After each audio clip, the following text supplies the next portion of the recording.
Hello everyone, how are you? I hope everyone is fine.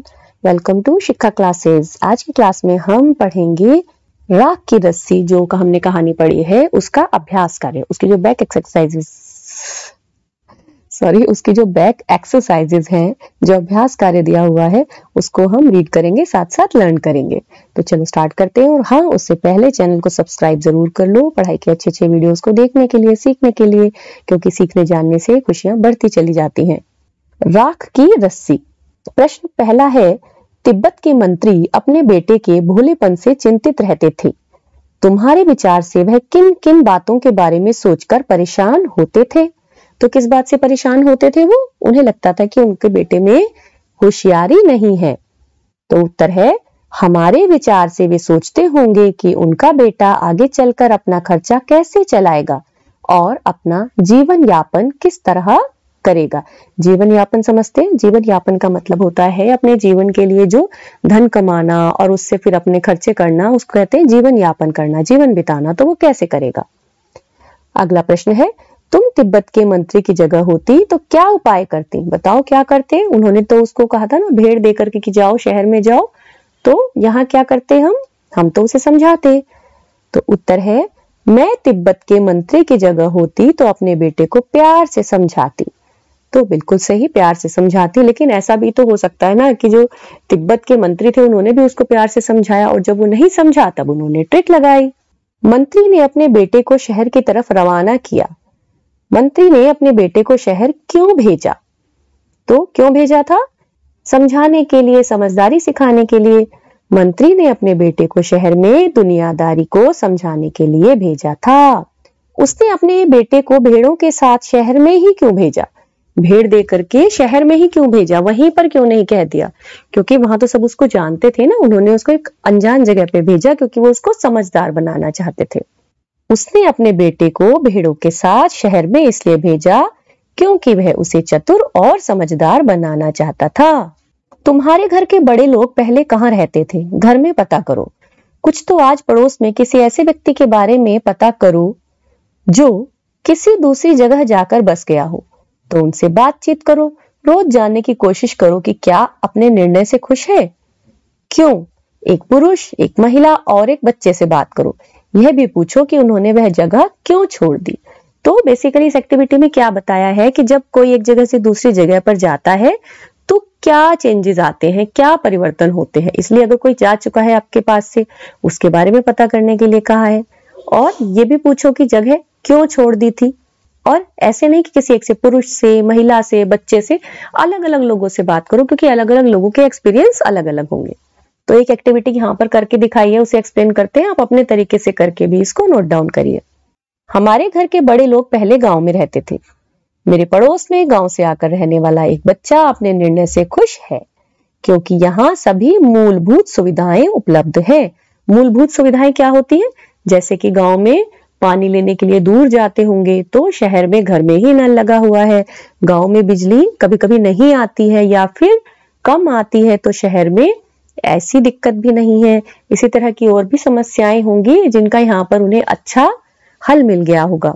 तो वो होती है मूलभूत सुविधाएं जो कि जरूरी होती हैं, जैसे कि शिक्षा, स्वास्थ्य, हॉस्पिटल जो होते हैं, जल, विद्युत, ये सभी मूलभूत बेसिक नीड्स जो होती हैं। उस व्यक्ति ने वह स्थान कुछ परेशानियों के कारण छोड़ दिया। मेरे पड़ोस में रहने वाली एक महिला ने पति की नौकरी छोड़ने के कारण पुरानी जगह छोड़ दी। वही मेरे पड़ोस में रहने वाले एक अन्य बच्चे ने पुरानी जगह अपने माँ बाप के साथ दूसरी जगह जाने के कारण छोड़ दी। तो आपको इस तरह से कारण पता चलेंगे कि लोगों ने अपनी जगह बदली तो क्यों। कुछ ने पढ़ाई के लिए, कुछ ने काम के लिए, इस तरह से। जो एक तरह का अनाज है जिसे कई तरह से इस्तेमाल किया जाता है। इसकी रोटी भी बनाई जाती है, सत्तू बनाया जाता है और सूखा भूनकर भी खाया जाता है। अपने घर में और अपने स्कूल में बातचीत करके कुछ और अनाज के नाम पता करो। गेहूं, जो दिए हुए हैं, और क्या नाम हमने यहाँ पर नोट किए हैं? गेहूं, जौ, बाजरा, चना, मक्का, सोयाबीन। आप यहाँ पर और भी लिख सकते हो। अगला प्रश्न है, गेहूं और जौ अनाज होते हैं और ये तीनों शब्द संज्ञा है। गेहूं और जौ अलग अलग किस्मों के अनाजों के नाम है, इसलिए ये दोनों व्यक्तिवाचक संज्ञा है। और अनाज जातिवाचक संज्ञा है। इसी प्रकार रिमझिम व्यक्तिवाचक संज्ञा है और पाठ्य पुस्तक जातिवाचक संज्ञा है। नीचे दी गई संज्ञाओं का वर्गीकरण इन दो प्रकार की संज्ञाओं में करो। जैसे कि क्या दी हमें लेह धातु, शेरवानी, भोजन, तांबा, खिचड़ी, शहर, वेशभूषा, ये अलग अलग शब्द दिए हैं। इनको हमें व्यक्तिवाचक संज्ञा है या फिर जातिवाचक संज्ञा है ये बताना है। तो क्या होता है, संज्ञा जो होती है वो होता है नाम, किसी भी व्यक्ति का, वस्तु का, स्थान का, भाव का नाम होता है। और जातिवाचक संज्ञा भी यही होती है। लेकिन व्यक्तिवाचक संज्ञा में जिस भी किसी ऑब्जेक्ट की किसी चीज की बात हो रही है वो एक स्पेसिफिक होती है, लेकिन जातिवाचक में वो किसी एक बड़े ग्रुप को बता रही है। जैसे कि हमने अभी पढ़ा कि गेहूं और जौ, क्योंकि गेहूं तो हमें गेहूं को देखते सोचते ही जैसे ही उसका नाम लो गेहूं की तस्वीर हमारे मन में आ जाती है। इसी तरह से जौ की तस्वीर हमारे मन में आ जाएगी। अगर चावल होगा तो चावल की तस्वीर हम पहचान जाएंगे कि ओहो चावल के बारे में बात हो रही है। लेकिन अगर आपसे कहा गया अनाज, तो अनाज में हम कौन सा अनाज सोचेंगे? पूरे बहुत सारे अनाज हमारे दिमाग में एकदम से आएंगे कि कौन सा अनाज। तो जब किसी एक नाम के लेने पर बहुत सारी चीजें माइंड में आए तो वो हो जाती है जातिवाचक, यानी वो पूरे एक समूह किसी बड़े ग्रुप के बारे में बता रहा है। और व्यक्तिवाचक तब होती है जब किसी एक स्पेसिफिक ऑब्जेक्ट के बारे में, व्यक्ति यानी किसी इंसान के बारे में ही नहीं है, व्यक्ति यानी पर्सनली किसी स्पेसिफिकली एक के बारे में बात हो रही है। अब यहाँ पर जैसे कि है लेह, तो लेह एक जगह का नाम है, पर्टिकुलर एक प्लेस है। अगर हम यहाँ पे कहते थे पहाड़ी स्थान, तब हम सोच सकते थे पहाड़ी स्थान में शिमला है, मनाली है, कश्मीर है, किसकी बात हो रही है? अब लेह जैसे यहाँ पर एक जगह दिखाई है तो लेह व्यक्तिवाचक है। उसी तरह से धातु जब हम सोचते हैं तो धातु तो स्टील भी हो सकती है, चांदी भी हो सकती है, बहुत सारी धातु होंगी, तो धातु क्या बन गया? जातिवाचक। शेरवानी पोशाक का नाम है तो शेरवानी। तांबा एक स्पेसिफिक धातु है, उसी तरह से खिचड़ी एक स्पेसिफिक क्या है? डिश है। अब यहाँ पर जातिवाचक में कौन कौन से आ गए? भोजन आ गया, शहर आ गया और वेशभूषा आ गई। इन सब में से हमने जब इनको फाइंड आउट किया है तो ये दो अलग अलग भागों में बट गए हैं। ऊपर लिखी हर जातिवाचक संज्ञा के लिए 3-3 व्यक्तिवाचक संज्ञाएं खुद सोचकर लिखो। जो जितनी ये जातिवाचक दी है इनके 3-3 उदाहरण लिखने हैं एक तरह से हमें, कि कौन कौन सी इसके अंदर व्यक्तिवाचक संज्ञाएं आएंगी। धातु, सोना।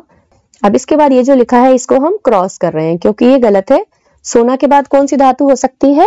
लोहा लिख सकते हैं हम यहाँ पर। और क्या लिख सकते हैं?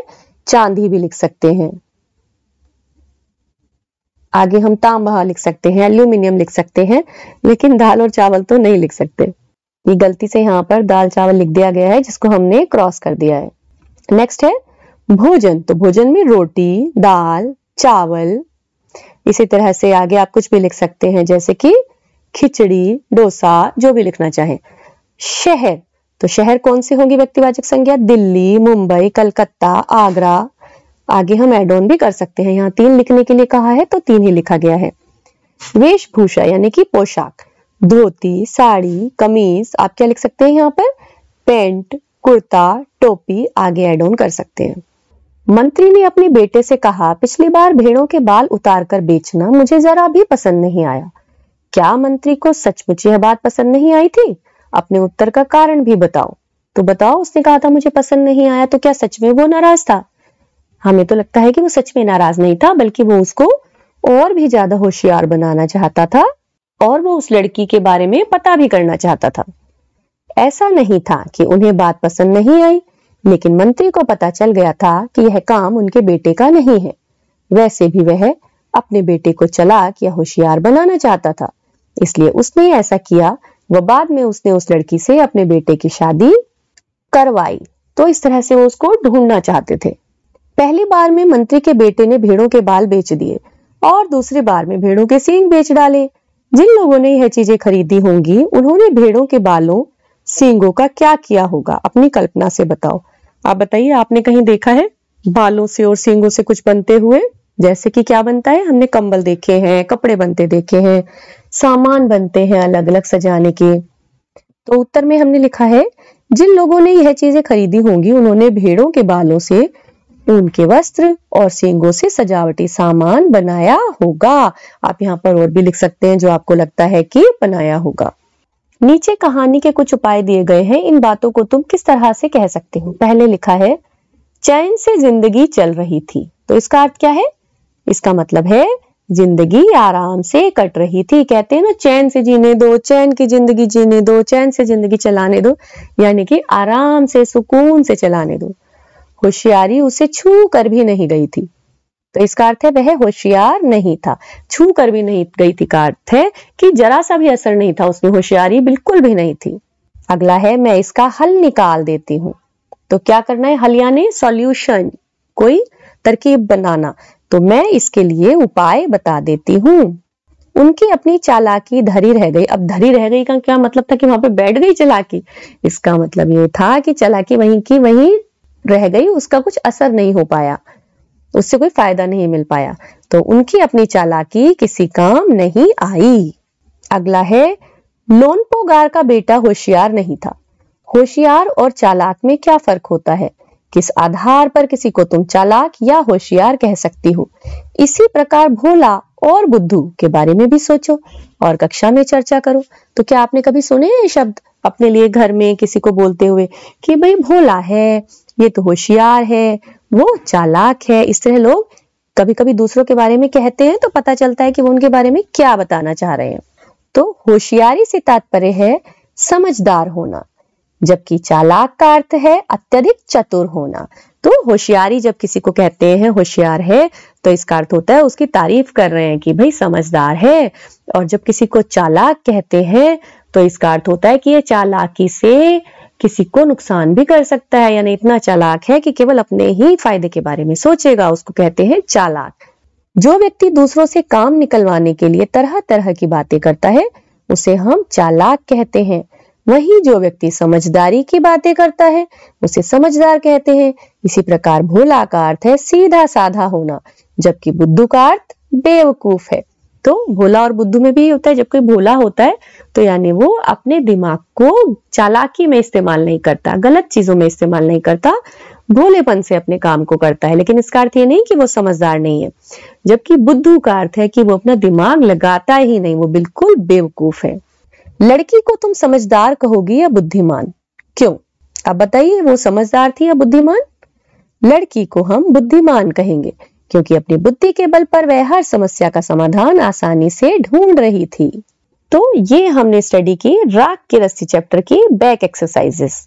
आई होप आपको अच्छे से समझ में आई होगी। कुछ क्वेश्चंस ऐसे हैं जिनके आंसर्स आप अपने आप बना करके भी लिख सकते हैं, और वो आंसर्स बहुत ही ज्यादा अच्छे लगेंगे। यहाँ केवल उनका एक आइडिया दिया गया है, आप उनको करिए, लिखिए, कमेंट बॉक्स में शेयर करिए। आई होप आपको वीडियो बहुत अच्छा लगा होगा। If yes, then please do like, share, comment and subscribe the channel for study related more videos. तब तक सीखते रहिए, पढ़ते रहिए, खुश रहिए। Happy learning everyone.